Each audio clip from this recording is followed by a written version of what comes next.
Well, thank you very much, and welcome to Dan O'Day, CEO of Gilead. You know what that is because he's been in the news and the company's been in the news, and it's a great American company that's done incredible work on HIV and hepatitis C. And I hear that that's what's happening with hepatitis is a great medical story, really a great medical story. I've been hearing about that. It's fantastic, Dan. I'm pleased to announce that Gilead now has an EUA from the FDA for remdesivir. And you know what that is because that's been the hot thing also in the papers and in the media for the last little while. An important treatment for hospitalized coronavirus patients.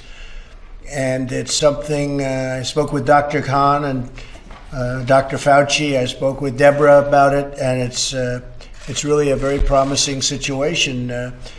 We've been doing work with the teams at the FDA, NIH, and Gilead for spearheading this public-private partnership to make this happen very quickly. So today we're going to be, and I'm going to let Dan do it, but we're going to let Dan make a statement as to what the company is doing, making a contribution to really people that are not doing well, people that are sick, people that have this horrible plague that's set into our country and that we're getting rid of, and we're going to be having some really incredible results. We have very promising studies coming out on the vaccines. We have promising studies coming out on therapeutics.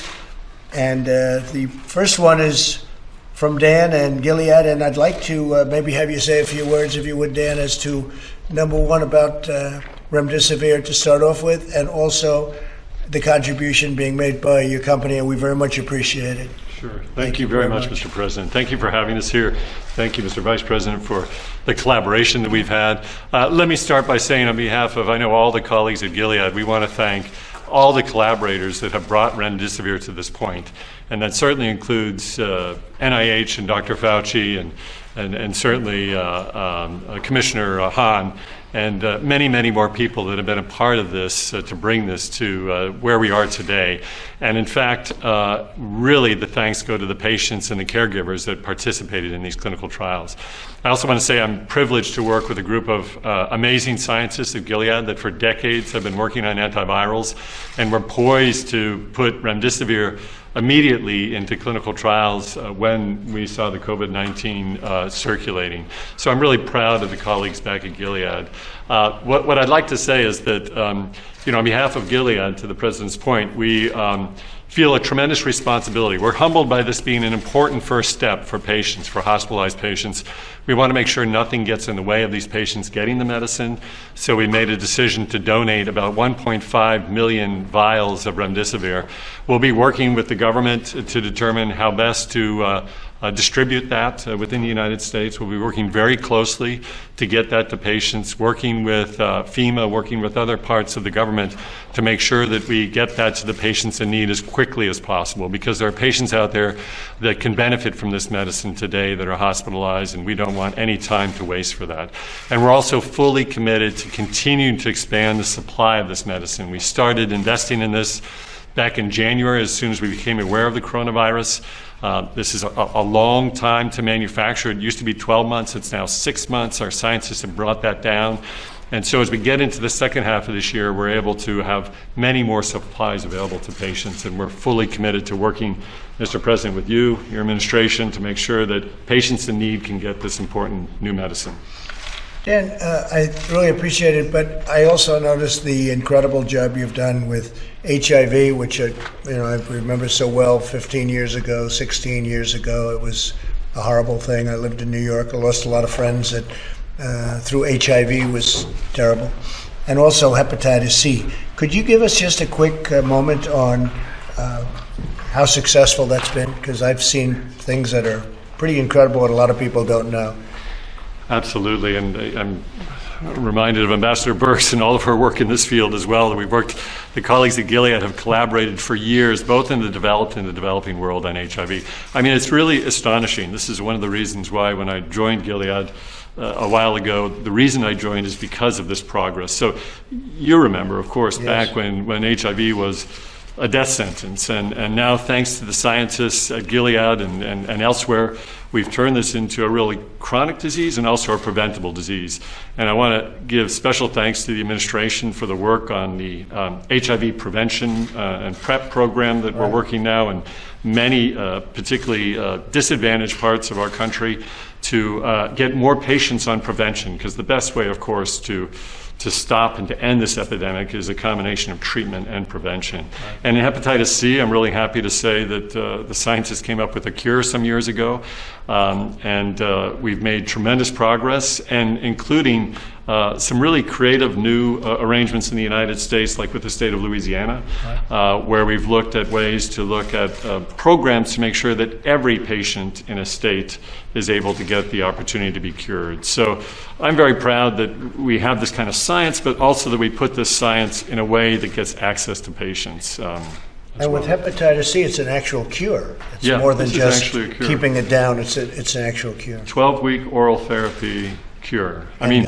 we're still working on the HIV cure. We haven't given up. It's a much more difficult problem. We'll probably get to long-acting medicines first. Is that a more complex problem? Much more complex, and this is now, I'm really embarrassed to talk about this in front of Ambassador Burke. She should talk about this, but it's a complex to get the virus completely suppressed. And where would you put corona in that level of complexity? Well, I think it's early days on coronavirus. I think this is the first step today, and I think what we'll see, and it may be like with other viruses that we've seen, that with this base step, with an antiviral like remdesivir, that the way to actually even get better results is to add medicines on top of an antiviral. That was really how we were able to get HIV to a chronic illness by combination therapies. So this is the beginning. There's a lot of great companies out there that are working on this that we're collaborating with, my colleagues in the industry, and we're all working together to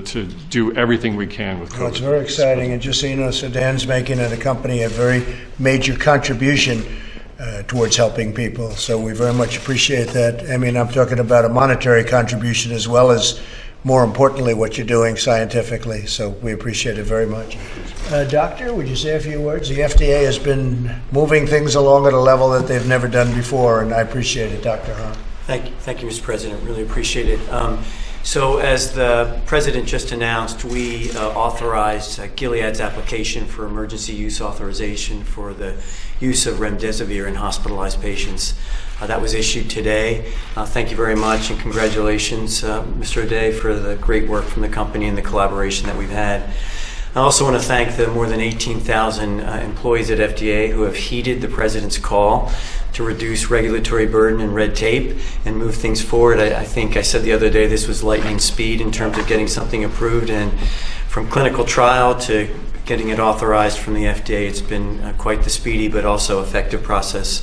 This is an important clinical advance that showed a statistically significant reduction in time to recovery for patients with COVID-19 and is the first authorized therapy for COVID-19. So we're really proud to be part of it. Mr. President, thank you for your leadership. Well, thank you. And you know, Dr. Hahn left one of the most important jobs in medicine, as you know, to take the FDA, and we're glad he did. We're grateful. And a very important job and a tremendous reputation, but to take this job, and you're doing great, so we're really proud of you. Thank you very much. Deborah, please. I'll just be very brief. I think this really illustrates what can happen in such a short time. I mean, from the first case that was diagnosed in the United States to now, our first step forward with a therapeutic in less than 90 days. For those of us who have worked in viral diseases and pandemics for a long time, this is our first really positive step forward. It's our first step forward. Obviously, groups are still working on vaccines. I just want to also thank the company for not only making sure this got into clinical trial, but for individuals who didn't qualify for the clinical trial. They made compassionate use drug available from the very beginning at our request and around the world. And I think that combination of really strong scientific, rigorous clinical trials, but also when you don't really have something to make compassionate use available was also really quite extraordinary. So again, also thank you for the patients, because obviously this was a randomized trial. There was a group that did not get drug. It's why the Data Safety Monitoring Board stopped the trial, because of this statistical difference, because you can't keep placebos on a trial when you already have shown significance in the treatment arm. And so to the patients who were willing to be randomized, and to the doctors who did the trials and the nurses who took care of them, we're really very grateful, because this clinical research is critical for these breakthroughs. But obviously there's someone getting the agent and there's others that aren't. And so that's really been extraordinary. Thank you very much, Shabrin. You know, while we're here and we have the media, I'd like to just maybe have Alex discuss it for a second. We will be AIDS-free as a country, and I used to say 2 years ago, 10 years, and now we're down to 8 years, and maybe even sooner than that, working with Gilead and other companies and working with the great people that we're dealing with medically in our country. And maybe you could say something about that, Alex, because when nobody knows you could even do that, but we're looking to be AIDS-free within the United States within 8 years. We started it. Frankly, it could have been started in the previous administration, and they decided not to, and I decided to do it. So please, Alex. Well, again, it's a bit embarrassing to be talking about HIV/AIDS standing next to Dr. Birx, so she can correct me as we go. But really, thanks to President Trump's leadership, the tools were there. The tools were there to end the HIV epidemic in the United States, but it was the president's call in the State of the Union address that brought everyone together, including this great company Gilead and the United States government, all of our partners, to actually end the HIV epidemic. And the tools are that you need to diagnose individuals. So part of that is getting people that are in underserved areas. We particularly have African American males in southern rural communities. We have Native Americans. We have many underserved who are not getting diagnosed. If we can get you diagnosed, we can get you on therapy if you are positive for the disease. And if you're on therapy and your viral load is undetectable, you are untransmissible. You can't give that virus to somebody else if you stay on therapy. And our amazing Ryan White program has an incredible over 80% success rate at getting people who are positive to be undetectable by being compliant with their drugs. And then if you're negative, but you have behaviors that put you at risk for getting HIV, you can take PrEP. You can take the product that with compliance, it keeps you 97% chance that you won't get the HIV disease also. And so the tools are there. It's about execution and blocking and tackling, and that's what the president's leading, and we've gotten the funding from Congress for this. So we really have this in our grasp, but the tools were there, but it took President Trump's call to action to make this a reality. My first year in office, I was being briefed, and they told me that this is a possibility if we wanted to do it. I said, who wouldn't want to do this? And everything's a lot of money, but this is small money compared to what we're talking about. And I'm somebody from New York who lost a lot of friends to AIDS, a tremendous number of friends, some of the most talented people that I knew I lost to AIDS. And it's incredible. Do you have anything to add to what, because you are, I mean, you're the real expert on AIDS and the eradication. Anything to add about eradication in our country? Well, we just appreciate the government's support on doing both domestic work and global work on HIV/AIDS, because obviously you also are invested in the PEPFAR program to really bring the same level of compassion and treatment to people around the globe to really control the epidemic around the globe. And this is a big step forward for all of us to really... And what do you think of the timing? Am I right when I say about 8 years? Well, we're always... To actually control the pandemic, to make it controllable and smaller, that's absolutely possible. To eradicate it, obviously we need a vaccine or a cure. There are groups working on that under your direction to really ensure. How is that coming?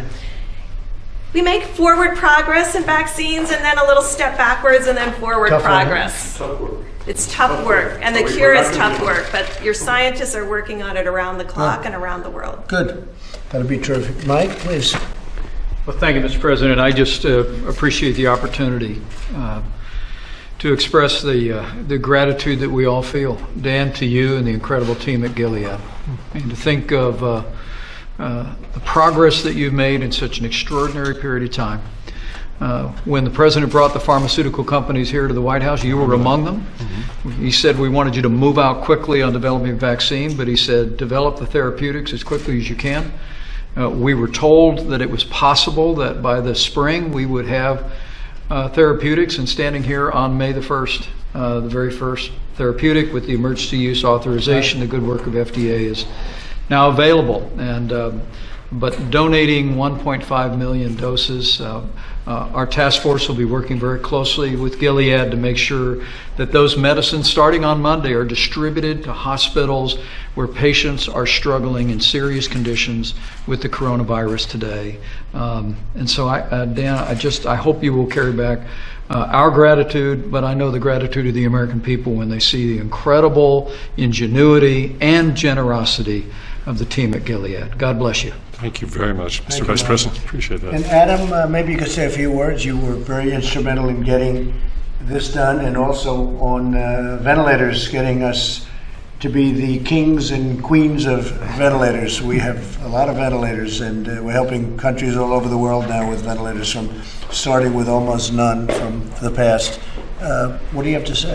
I think thematically it shows the strength of the public-private partnerships that you've led, that you, the Vice President, that all of us have been working on. You talked about ventilators. I know, Mr. Vice President, you just visited the GM plant. You saw GE making ventilators, how quickly we moved there. Right. This is just another example where you have a company, one of our best, that came up with the first therapeutic that shows the strength of our private business. The other thing I know that you guys did, Dan, that I really appreciate, is you didn't wait to start production.